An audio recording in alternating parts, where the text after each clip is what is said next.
Hey there. We all love a good quote, right? Right place, right time. They are great at reinforcing or shaking up our thinking. They're also really good at subtly limiting our thinking if we're not in the right place at the right time.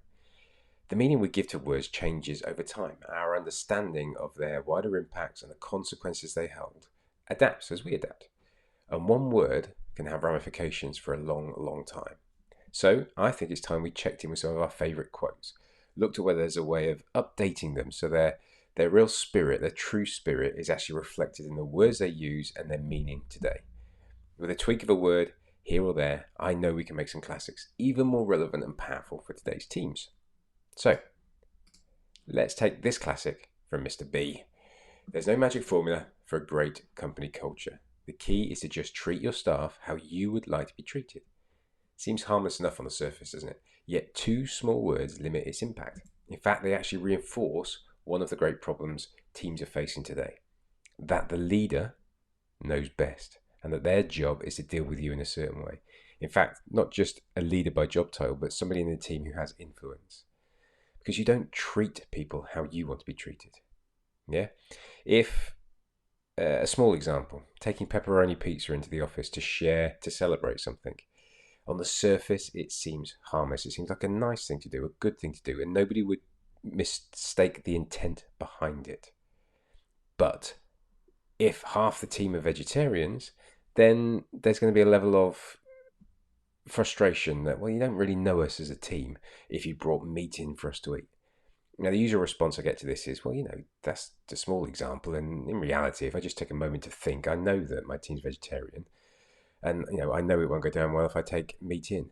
But how often do we get those small moments to think, particularly these days when pressure's on, the desire to deliver more and quicker is just huge.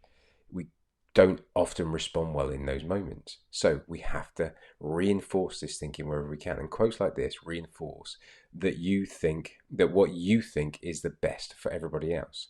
That your experiences, your opinions, your perspectives matter more than other people's. What we need to do is ask people how they want to be treated. And the asking is really important.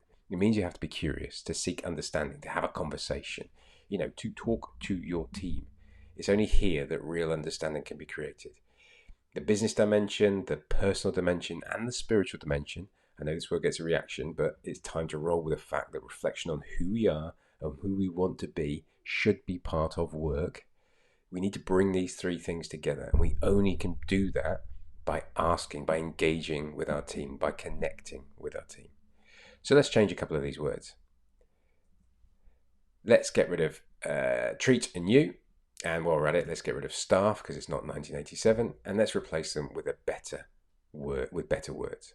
So there's no magic formula for great company culture. The key is to just ask your team how they would like to be treated. Treat for ask, you for they. Your role as a team member is not to impose your way of thinking. Whatever your job title, don't impose your way of thinking. Your job is to create a safe space for the best thinking that helps the team and individuals deliver and grow. Your thoughts and how you voice them are important, absolutely, but not more or less than the rest of the team. The key is to just ask your team how they want to be treated. How much more powerful is that?